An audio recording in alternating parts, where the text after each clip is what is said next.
Okay, it looks like we're ready to go. Yep. Everyone hear me all right? Cool. So today we're going to be talking about some of the complex scripts and workflows that Jehan and I made for our environments for specific projects that we're working on. Good morning. My name is Ben Bass. I've been managing Macs since the mid-90s. I joined Johns Hopkins Applied Physics Lab last year as one of the Casper Mac admins. Shortly after that, I sadly joined of my own volition a project to migrate all of our SMIME certificates from one server to another. Let's say that we just wrapped that up and this was a 3-year project, and I decided, hey, let's just join.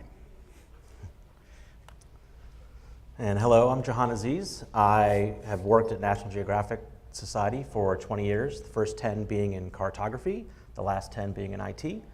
Until this past November, when I was transitioned over to Fox Networks Group as the manager of Apple services. A major part of that transition is to also migrate all 800 of our Macs that were part of the transition over to the new National Geographic partners. So today we will be showing, each of us will be showing our own processes that we came up with to handle the large projects that were dumped in our collective labs.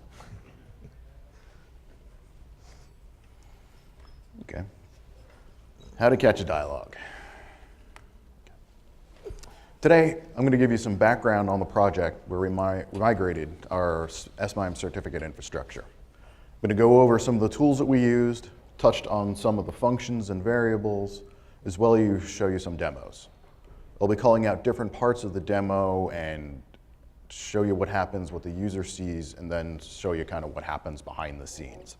I'll also have some code examples from the presentation, so don't worry. I've got the sanitized version of that already on the sketch.org for this presentation, so if you want to take a look at it if you haven't already. This project was given the large task of migrating the entire about 7,000 users at the lab from one SMIME server to another. We were told to make it as easy a job as possible. We didn't want to unduly interrupt people who were making use of encrypted email. In our sector, we use a lot of encrypted email for pretty much anything that you don't want someone else to take a look at or you just want the intended recipients to read.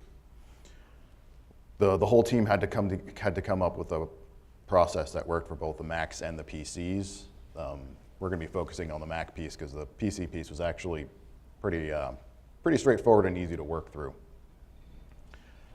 We were also tasked with making this an easy button. Our CIO specifically said, if we can get it down to 1 click, that would be great. We didn't quite get there, but we did get it down to just a few clicks and having the users type in their passwords a few times. All right, so now we know what we had to do. What challenges did we face? The vendor's PC software was robust, could talk to multiple servers easily, perform the migration automatically, and was customizable and scriptable. They also have a Mac version. We had no idea if the users knew their passwords. Generally, PC users had to sign in to read any encrypted email, so they knew their passwords. Mac users signed in once, and then all their certificates were escrowed in their keychain. So they needed to sign in about once every 3 or so years when their certificates expired. We also had no idea where the files that they had to sign into were. These were the files that contain the key histories. They could be in any directory on the network drive, or they could be in any folder on their local machine. So we had no standard place to put them, nor did we have any standard naming convention. So literally, we're looking for a needle in a haystack. We also had to take into account the condition of the endpoints. Some of the Macs tend to fall off Active Directory and the users just continue working on, and they don't really see any problems until their passwords expire, and then they don't say anything again. But this was going to be an issue for us as we were making LDAP queries throughout to check to make sure the status of the migration, so we needed a good, clean Active Directory bind. So that was one of the things that we had to take into account. So what tools did we have available? What assets could we use for this process? Well, we've got Casper. So we had already had that installed and deployed on all the Macs. So that gave us a good framework for running and deploying any software or any of the migration steps. We also had the built-in tools and functions in macOS 10.9 and 10.10. We did have a few 10.8 machines, but they're being phased out, and 10.11 really didn't come along until the project was almost over. We had test users. We had admins on both CAs make accounts so that we could test all of the migrations and all the steps and all the permutations of someone who has something in one and then not the other. Can they talk and they exchange emails and everything? We also had a full project team.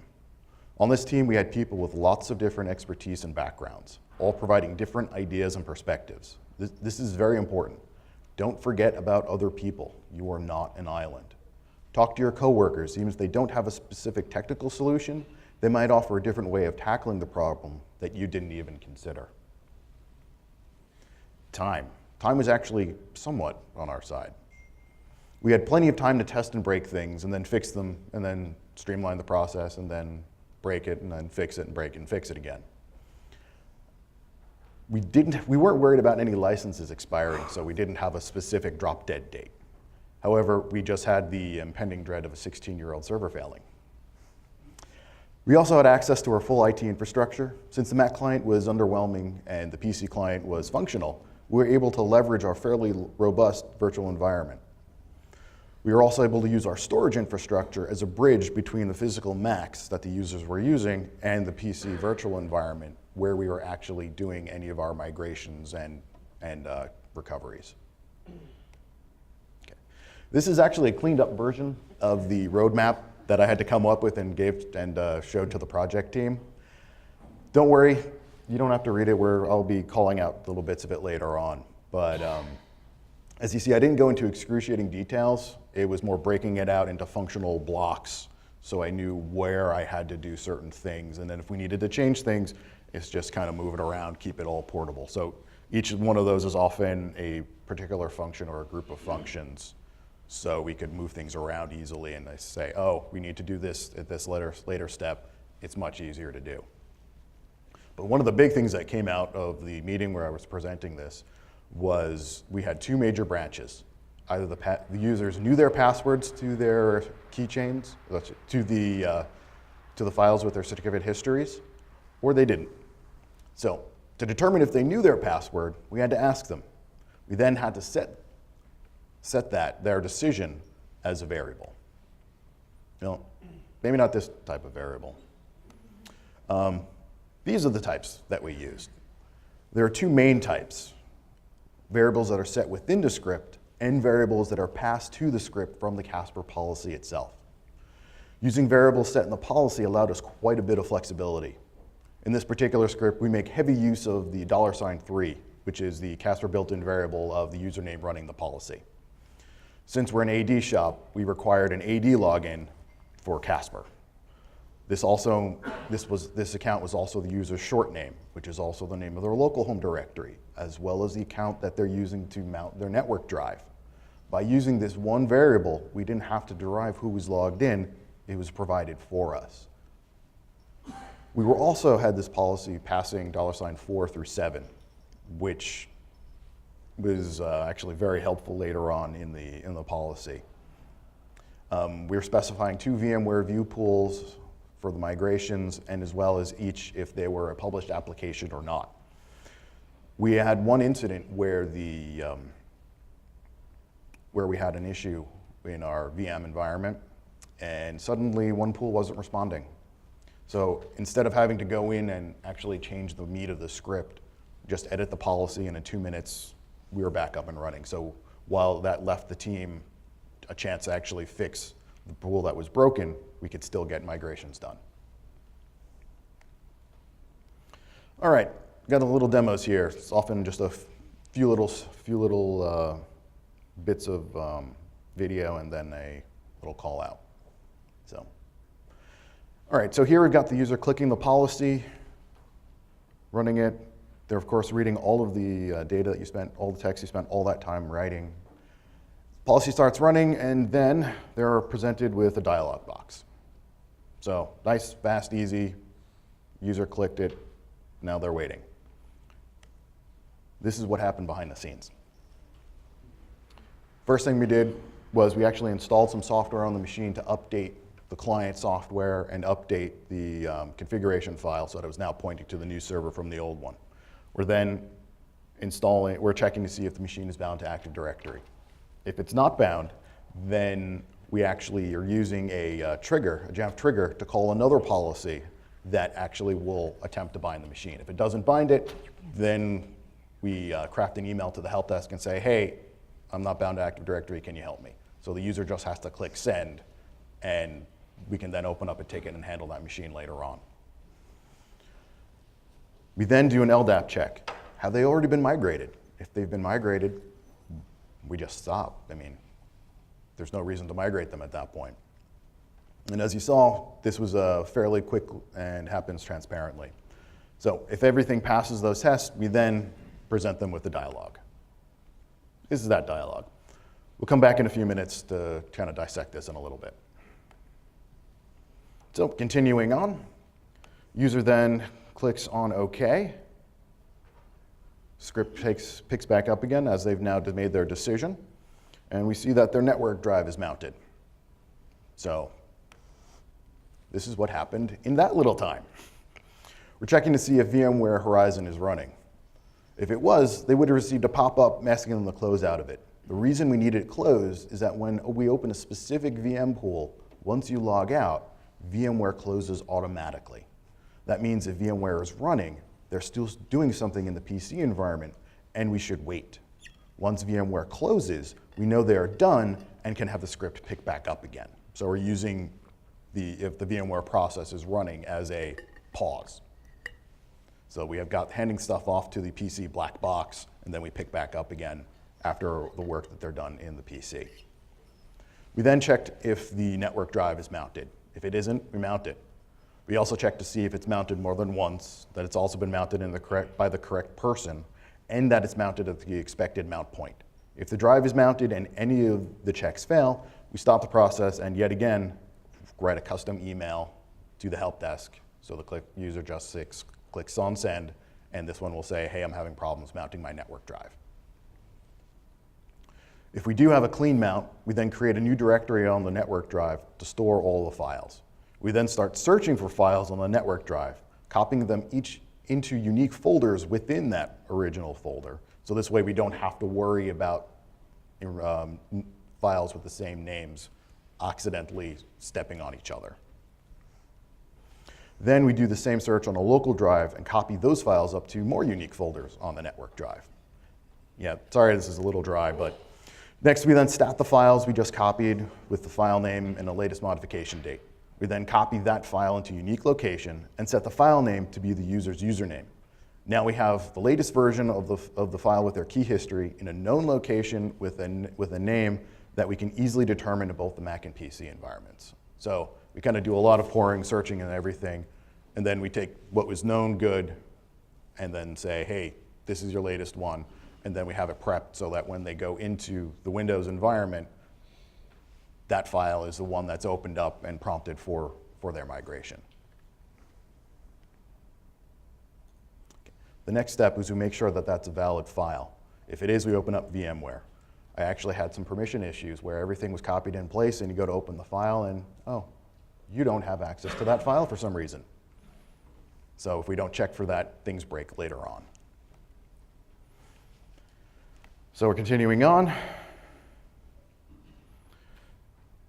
VMware is opening up, and we're passing their username as well as a specific pool, so the user just has to type in their password.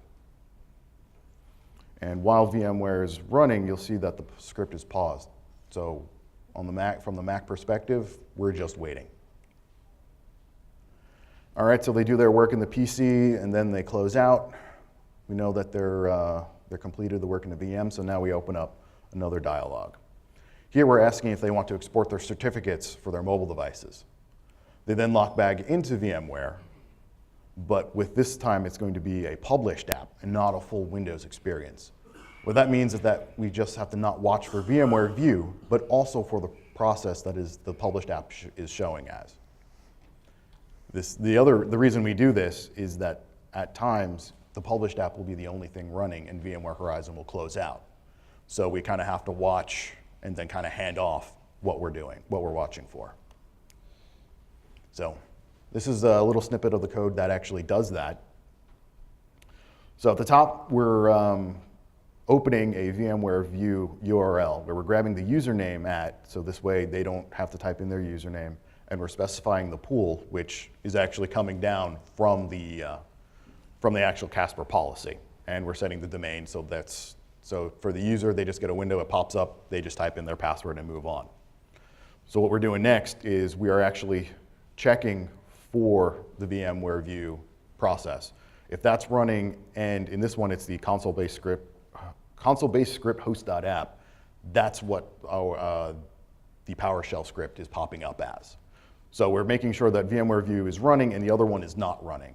And as soon as the published app opens up, that top loop closes, and then we move on to the bottom loop where we're just waiting while we're just checking for the console-based script host app is running.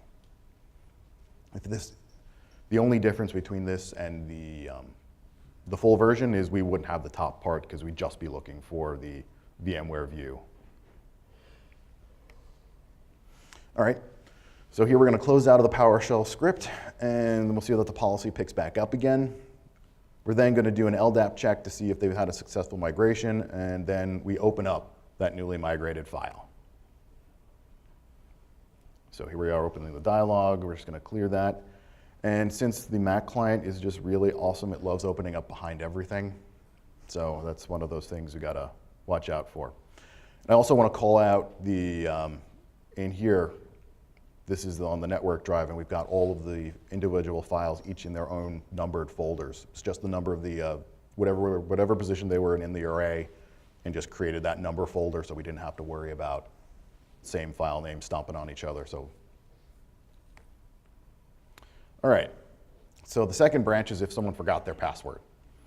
So the first bit is going to be exactly the same. Starting the policy, reading everything, and then this time they're going to click I don't know. We're actually going to open up Outlook and write an email for them. And you see we actually have their a pre-canned address, subject, as well as an email, the body of the email with their name and the problem that they're having. We then continue on and we mount the network drive, doing all the same checks we did earlier and create the base folder, but we're not going to search for any files because if they don't know their password, we can't update their file. We have to actually go and create a new one. Okay. So we're continuing on. Since the recovery method creates a new file, don't have to worry about the old ones. We do, however, check the name of the file to make sure it actually is a correct name, matching their username, so that we can actually check it along the way, further along in the process if they want to export their certificates.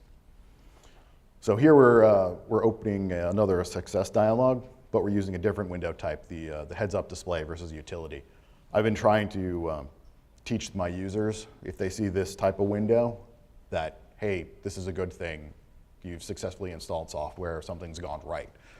So just trying to keep that through everything. All right, we're continuing on. I click OK, and the awesome client is awesome in the background again. And we're going to open up the network drive, and we're going to see that we just have that one file, but we don't have that whole string of other ones. So we don't have to worry about that. All right, so here's the dialog that we used if they know their password. If you notice, we've set the title, branded it with our own logo, set the text in each of the buttons, and we also have written out the text for us. So this is how we're actually, this is a piece of the function. I had to snip it down a little bit because if you actually wanted to read it, it doesn't work when you put it on a slide and 4-point and have it displayed. So what we're doing is we're setting the Jamf variable to what the Jamf helper is actually returning. So when they click OK, that's when the Jamf helper actually gives us some feedback. So we're setting the window type, and we're setting the description as a variable as well as the button text. I've hard-coded in the title and the timeout and the icon. because oftentimes that part's not going to change because we want to keep that consistent throughout. Okay. When we call the function, we were using the positional variables. Positional variables are variables that get passed to a function based on where they are after when the function is called. So $1 is the first position directly after the function name, and then $2, 3, 4, continuing on as many as you need. So this is the actual function being called. So we've got the function Jamf dialog. $1 is the dialog text. 2 is the OK, that being the button. We're setting the window type is utility. The cancel button is number 2, and the text in the button 2 is I don't know. We're actually setting the Jamf dialog text up earlier in the script. So this way you can keep all of your windows and text together. So when the user experience team says, hey, we need to change these 7 words throughout the whole thing, you just have one little section of your script that you need to change and not try to find it when you're calling it out every single time. And also, as you see, when we're calling it, we just call one line. We're not really kind of making the script a bit more clunky. So when they click on the OK button, the Jamf helper returns 0. So they hit OK. I also do a lot of echoing out so that when I'm looking in the log files, I can see what they selected and keep track of what's going on. So with 0, we're continuing on. If they hit 2, they say, hey, we don't know their password. We want to run them down the recovery option. And I just call the function recovery option, which is actually just a whole list of all the functions that do all of those individual steps. And I don't know why they decided on 239, but if you quit out of the Jamf helper, it sends 239. So at that point, I just say, hey, the user quit out. They don't want to do it. We don't know what they're going to do, so we're just going to stop. So in summary, you want to map it out. If you don't know what you want to do, you can't figure out how to do it. You want to make use of all of your resources. Don't forget about coworkers, team members, mailing lists, Slack channels. Don't forget about your infrastructure or gym and accounting. You don't know. You want to have other people in, maybe not your initial testing, but before you really start scoping out your testing, because they're going to break things in ways that you hadn't even thought of. So you want to also make use of functions and variables. When I was first writing this, I was just writing each little block of code in each part, and I'm like, oh, we need to move this around. And then it took a half an hour to move it around. By moving over to variables and functions, I was then able to just, here, grab these 4 lines of code, copy it, and move it up and paste, and I'm done. And I know that I'm not really worried about, oh, did I grab that trailing quote mark on this 17 lines of code? Just found it made life much easier. So, and with the using the variables from Casper, that can really save yourself. This way you can have someone make some pretty major functional changes without having to edit the script or have any deep understanding with what the script is doing. Any questions? Oh, got something to do now. Yeah, we've got a runner. This is when you were talking about the part where you were copying the files and you were making sure that you didn't overwrite names and things like that. Yep. How did your scripts or whatever you were doing at that time deal with your users who thought it would be a good idea to start the file name with an umlaut, slash, dot? What happens when it came to those types of file names, which are usually legal?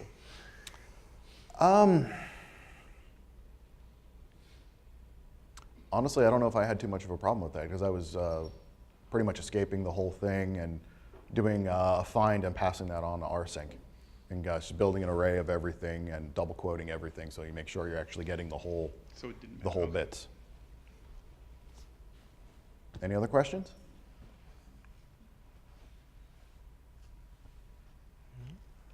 All right, I guess move on to Jehan.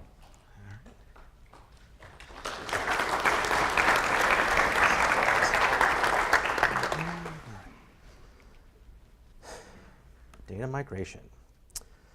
By a show of hands, how many of you here are involved with data migrations at your organization? Okay, most of you. And how many of you are using Migration Assistant to do those migrations? Some of you. And how many of you are using your backup solution as a means to do your data migrations? A few, yeah, all right.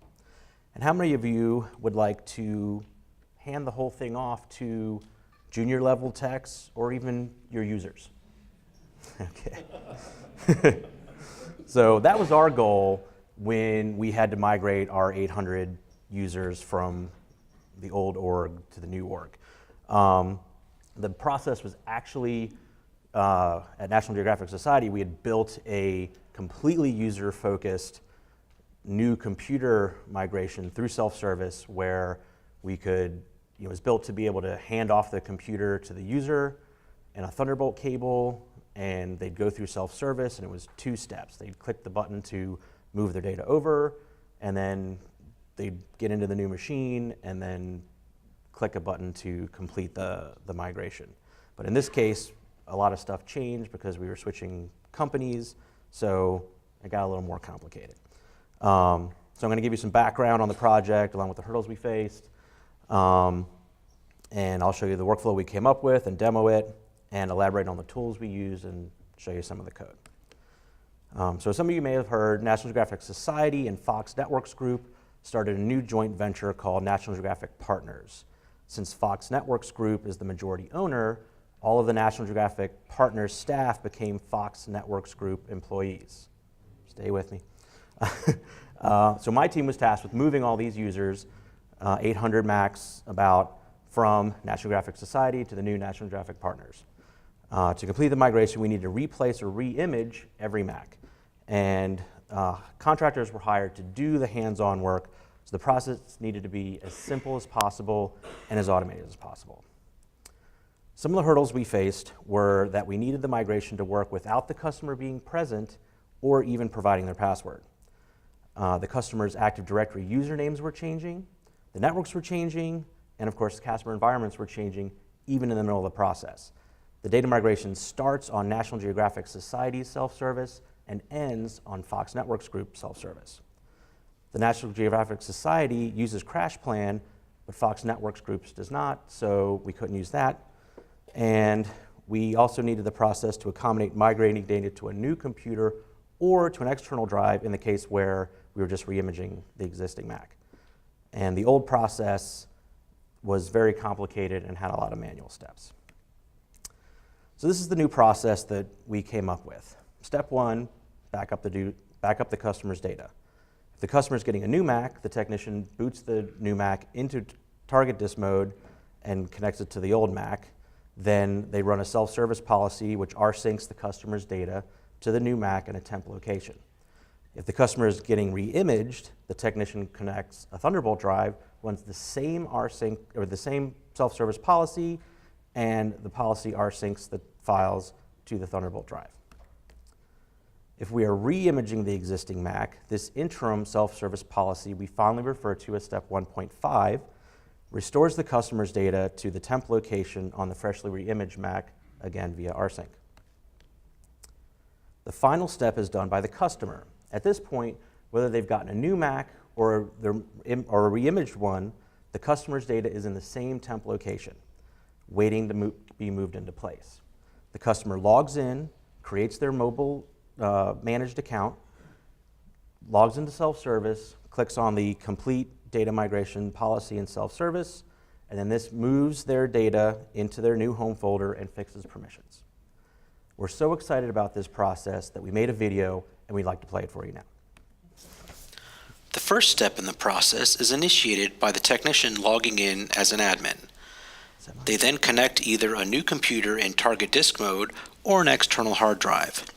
The technician then launches Casper self-service and runs the migrate data to new computer policy.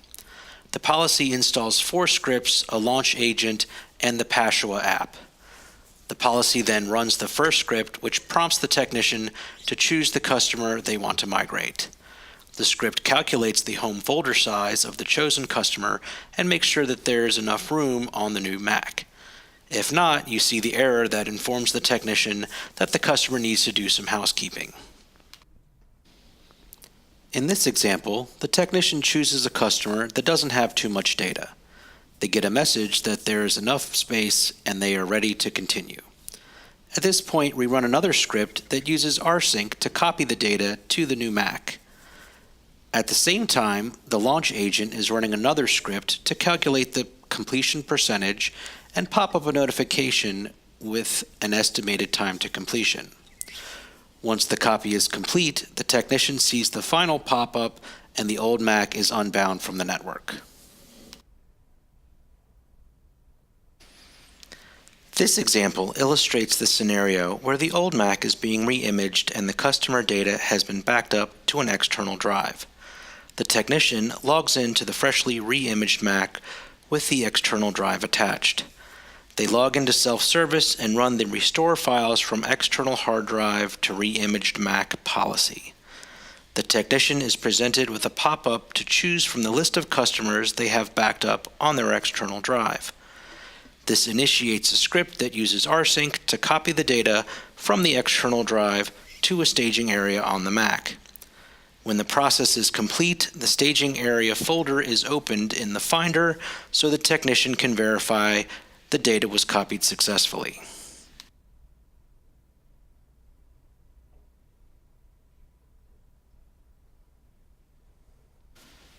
The final step is completed by the customer after they have logged into their new or re-imaged Mac and created their mobile account. The customer logs into self-service and runs the complete data migration policy. This runs a script that pops up a list of users from the staging area on the Mac. The customer chooses themselves, and the script uses the mv command to move their data into their newly created account. The customer sees a pop-up to let them know when the process is complete.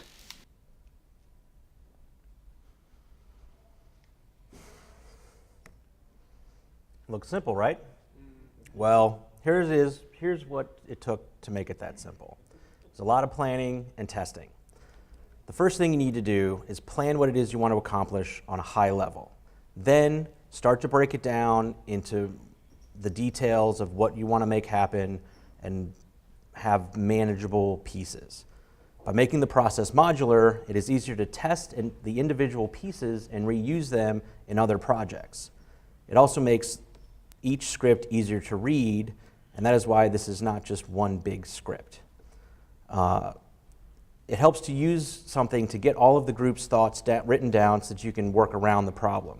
In our case, we found whiteboarding this one out very helpful since there were so many moving parts and tasks. This is my actual whiteboard for this project. Here you can see we had two major steps for the new computer scenario. On the left is backing up the data to the temp location and then moving that data into the new user's home folder after they've logged in for the first time. As we work through the process, then we needed to add what we were going to do if we had to re-image the existing Mac, and that's on the right-hand side. As we worked through the process, we added all the little things we had not considered initially to the list of to-dos on the bottom so that nothing fell through the cracks. The tools we used were two workflows, which are the replacement Mac workflow and the re-image Mac workflow, 3 Casper self-service policies, which are steps 1, 1.5, and 2. The step 1, which is the data backup, consists of 4 scripts, the Positional app, and a launch agent. Step 1.5, which restores the data from an external drive to a re-imaged Mac, is a single script. And step 2, which is the move data from the temp location to the new home folder, is also a single script. The step 1 data backup policy has a single package payload that consists of the 4 scripts, the launch agent, the Positional app, and our company logo. There's also a files and processes payload with an execute command to run the main script, which is one of the ones that we have just installed. This screenshot from Composer shows what the package is installing and where. The main shell script, called data migration GUI.sh, uses AppleScript to display the pick list dialog to choose the user we want to back up. Here's what that pick list looks like up close. The main script then calculates the size of the selected user's home folder and compares that to the available space on the connected new computer or external drive. The script then makes a call to the Pashwa app to display a customized OS X native dialog box like the one you see here. If there is not enough room, if there is enough room, the main script calls the rsync script to start the backup and passes along which user we're backing up. The rsync script starts writing its progress to a log and loads the launch agent. The launch agent, in turn, runs the %complete script every 20 seconds to read the rsync log to calculate where we are in the process and estimate how much time is left. The script uses the Jamf helper to display the dialog shown here to keep the technician informed of the progress. So now I'd like to show you how we did this pick list and how to set the result to a variable. First, we set the username variable to the logged in console user. I chose to do it this way rather than taking the self-service logged in user so that the script is more portable if we're going to use it outside of Casper. So we actually use this a lot. Next, we set the user list variable to the list of users on the Mac using a simple ls command. Then we set the this user variable to the result of an OSA script. For those of you that aren't familiar, OSA scripts execute Apple scripts or other open scripting architecture languages and shell scripts.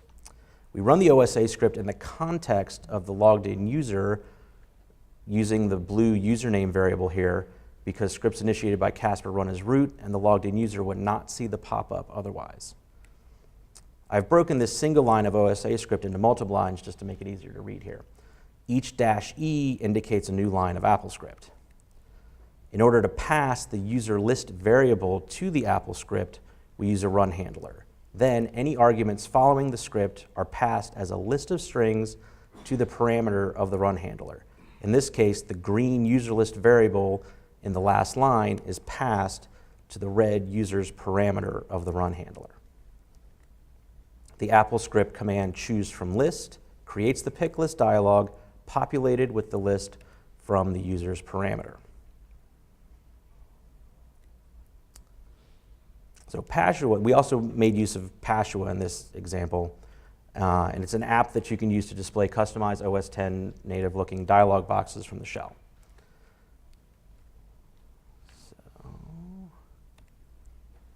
So the Pashwa comes with the pashwa.sh script, which defines a few functions for locating the app on your system and running it from the command line. Rather than copying and pasting the Pashwa functions into our script, we add the pashwa.sh file as a source to our script so that we can call some of its functions. This keeps the scripts modular and easy to read. Next, we set a variable that will have the configuration for what we want the dialog box to look like if we are ready to migrate data. Then we define the parameters for what the dialog box will look like, such as title, custom image size and path, text content and size, and finally buttons, or button in this case. If there is enough room on the new computer or the external drive, we call the Pashwa run function from the pashwa.sh file we included as a source and pass it the configuration we just defined.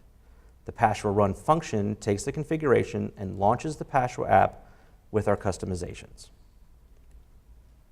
If there is not enough room, we run Pashwa with the error version of the dialog box, and this is what that looks like. That is all I have for today. I hope this has been helpful and gotten you thinking about how to expand Casper's capabilities in your own environment.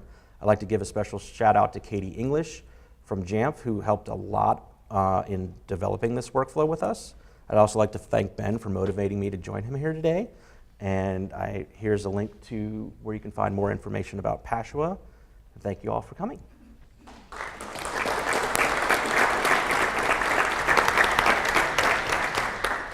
And if you have questions for me or Ben, Ben can be the runner this time. Yeah. So I was just curious to know what flags did you use with the rsync command in your script? You know what, I'm going to be posting all of this, and those I can't off the top of my head recall which ones we used. I'd have to go back and look at the but yeah, this will all be posted, the slides and the sanitized versions of the scripts. So it'll be in there.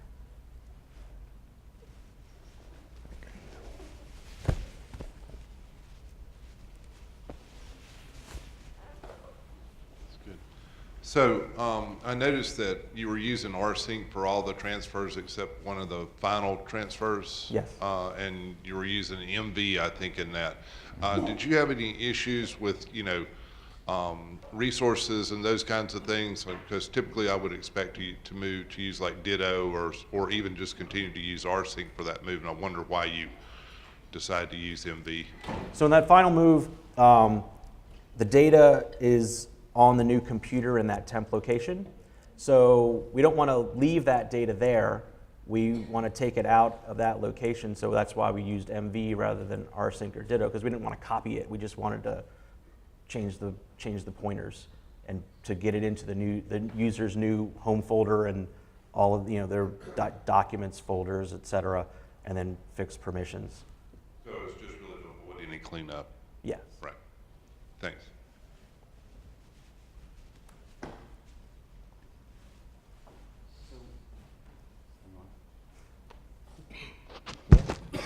All right, there we go. So in your Casper self-service, when you were actually doing the long rsync, the big transfer between the files, did you have any issues with self-service timing out? And if you did, how did you mitigate that? We didn't actually we caffeinate the rsync process for the big moves, and the self-service we didn't have any timeouts. We didn't run into that. Okay, do you have a ballpark average of what your transfer times were? Just a big round number? It depends on how much data. I mean, we've got people with 100 gigs. We have people with 700 gigs. 2 to 4 hours is sort of the range of the average. Okay. All right. Thank you.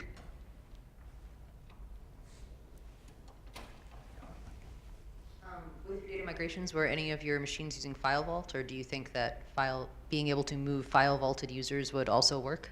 They're all of our machines are file vaulted. We actually make our our tech admin a file vault user on our machines. So we were logging in as that user, or the technicians were logging in as that user. So that wasn't a problem. As a follow-up question, if you were migrating multiple users, did you have to go back later and enable them to be able to unlock the machines in File Vault? So was it able to do the enable users step, or if they restarted the computer, would they be locked out except for your tech admin account? Did you have to do any scripting to enable that? You mean if there was multiple users on a single machine? Well, either way, I mean, if you're logged in as the tech admin account, we've had the problem if we weren't using Migration Assistant, or if Migration Assistant goofed up.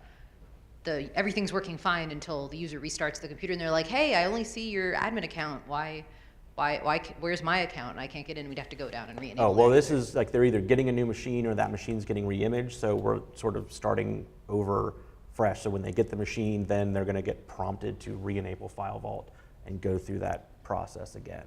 They don't get the old machine back. Oh, okay. Well, no, yeah, I understand that part. I guess I was wondering if you had to do any other special scripting to make that work, because we've had to. Are you using an institutional key? We're using both. You're using both. Institutional, yeah, and personal. And then actually on the Fox side, they use Sophos. So actually on that side, Sophos pops up once you've logged in. Each time somebody logs in, it pops up, and then they put in their password, and it escrows with Sophos. I think we had. Yep. So kind of a non-technical question for you. With obviously there's probably some sort of deadline or something because their new machines won't work on the or their old machines won't work in the new environment. So what was your communication like to the users? How did you get them engaged and wanting to, because I think this is really great how much you packaged it for them, but I know I've had challenges where I'm at where it's like, it could be, you know, we're going to give you a really cool piece of software, but it's going to take 2 hours. They're like, yeah, I'll get to that some other time. Okay, so our process is, you know, zero image or super thin. You know, what you get is the OS, our admin accounts on there, some of the absolute critical apps like Office and Sophos, and then you go shopping into self-service, and everything else is in self-service, and it's scoped via Active Directory. You know, if it's a licensed app, we have Active Directory groups that control access to those apps. In terms of the communication, we had multiple. We're actually still in the middle. This is going to run till the end of the year, but we have multiple different communications, like 2 weeks out, a week out, a few days out, to get people, you know, let them know that they're on the schedule, so they have time to say, okay, that day's bad for me, let's switch the days, et cetera. And in those communications is, you know, telling them what the process is going to look like, et cetera. We actually ran into a very similar issue where people would sign up for a clinic where they'd come and sit down, we'd run through this whole process with them, and then just not show up. Yeah. And so we actually had the project manager would be literally like, hey, we've got a seat, you signed up, can you come down? Like on the phone, constantly just trying to get people into the seats and get them in so they can get them migrated. Yeah, and we're trying to do a lot of it sort of, you know, drop your machine off at the end of the day, the guys are working in the evenings, and then it's ready in the morning or over the weekend or something. But also we've had to do where, you know, the person can't stand to be down for any amount of time, and we've given them a loaner to tide them over. Quick follow-up to that, do you plan to use DEP now that you have this wonderful process? Oh, we're using DEP. Oh, awesome. Yeah, and actually, well, National Geographic is using DEP for sure. We've been using it for a while. In the Fox environment, we're getting it up and running. We're still doing some firewall stuff there to open that up, but yeah, that's absolutely going to be the process. I have sort of a related question. So, in your opinion, is there sort of a universal truth as to whether you always give users an out once they sort of start down a path in that workflow and self-service or what have you? Or do you, once they kind of get so far, that's it, you're in, we're going to knock this out, we're going to get it done, do you have any recommendations on that? Or? You mean if they start the migration and see it's going Yeah, to sometimes I think there was, I can't remember take what portion of hours. the process it was was just an okay, and there was Right. no way to escape at that point. So any rules of thumb there? Well, for the start, the original thing was totally user-centric. So it was like, here's your new machine, and the user was doing the whole thing themselves. So if they've gone in to start the migration, we were kind of assuming that they're on board to do this now. We didn't, but yeah, I would say that having an but if they were in the middle of the migration and the data's moving, and like, you kind of don't want to stop that process at that point. But yeah, I mean, definitely having options to, you know, especially if you could give them a heads up of like, how long is this going to take or whatever, you know, giving them an option to like, oh, I'm going to do this later is probably not a bad idea.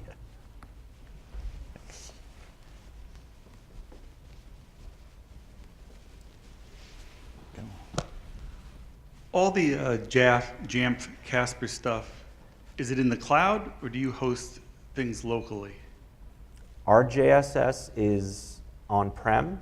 We have distribution points, both, you know, in our locations and in the cloud. So if you're not on network, you can still get to stuff in self-service. Jamf does have a cloud-hosted option for the server, and that does come with a cloud storage as well for a distribution point. National Geographic Society is actually looking at switching to that model, now that they don't have the resources they did because they all moved over to Fox. Yeah, so that you can do either. Yeah, our entire environment's in-house. We're locked down enough where we don't even allow people off of our network to get in to the JSS at all. So if they need any updates or anything, they're not going to be able to get anything until they're back on the network or VPN in. Did you try making like a demilitarized zone where the two servers inside outside just talk to each other and they're the only two machines that can talk to each other? Yeah, security shot that one down. That's what we do at National Geographic, though. Our JSS is in the DMZ. We also have a distribution point in the DMZ, and we have internal as well, so you can get to it from anywhere. Have any other questions? Back up front. 25 minutes. With all these dialog boxes, do you at any point address dialog timeouts, or do you just leave them there indefinitely and hope for the best? Well, for us, it depends on what we're doing. In this particular thing, this was a sit down, we have to get through this process, so it set it, I kind of hard-coded that one to 0. But I use a lot of other dialog boxes for notifications and things, and those I'll set, depending on what we're doing, it could be 5 minutes, say, hey, you've successfully installed the latest version of Firefox. They don't really care if that one's up. I'll also set that one to run it to be in the background, so we're not really kind of tracking what's going on. That's just pure user notification. So the process is done, self-service could close out, they could just hit OK and have a nice day. But for other things, we've got some scripts and things that pop up, hey, you need to fill in your timesheet. That one will have go for 10 minutes, and then even if they haven't clicked on OK, it's going to open up the page where they have to input their time. So even if they don't see the dialogue, it's the web page where I have to put my timesheet in is open. I should do something about that. Yeah, and we do a similar thing where if it's something that's a dialog box that's at the start of the process, we don't put a timeout on that. But then like during the data migration, when we had the window that pops up to give you progress, that was recycling itself every 20 seconds so that it could update. And then at the end of the process, when it was complete, we leave that one up indefinitely because the person could have walked away, they could have gone home, it seemed like maybe the next day, so that they know that it worked. I haven't tried any dialog boxes with self-service, but I did have one script that did dialog boxes as part of a check-in policy, and I found if I didn't put a timeout, the whole policy process would. Yep, Hate that. You'll have a window open, and then that machine won't get patched or anything until something happens to that dialogue. So in a self-service scenario, an extended dialog box won't halt anything else. It won't prevent anything else. Well, ours was at the end of the process, the one that we would leave up the complete dialog box, so it wouldn't. Right. I mean, it'll halt the script itself, obviously, but yeah, it won't prevent any other jam-free cons or other stuff in the background. Because it's all system specific. Right. Okay. Thanks. You can also set the dialogue, have the dialog box open up run as a background process. So that will allow the overall script or whatever it is to finish up. If you're just using that as hey, we're done, you don't have to have that, put the brakes on the whole process. And also for us, at least for a lot of the self-service stuff, if we want to get an answer, then the timeout 0. If we don't care, then we'll throw a timeout or just run in the background. Yeah. The other thing you can make use of is Notification Center. So if it's something you just want to say, hey, we did this or whatever, that pops up, it goes away, but then the history's there. So if people go and look in there, they can see what you guys have been doing. We make use of that as well, where it's sort of informational. Anybody else? I guess we're on. All right. Thank you, everybody.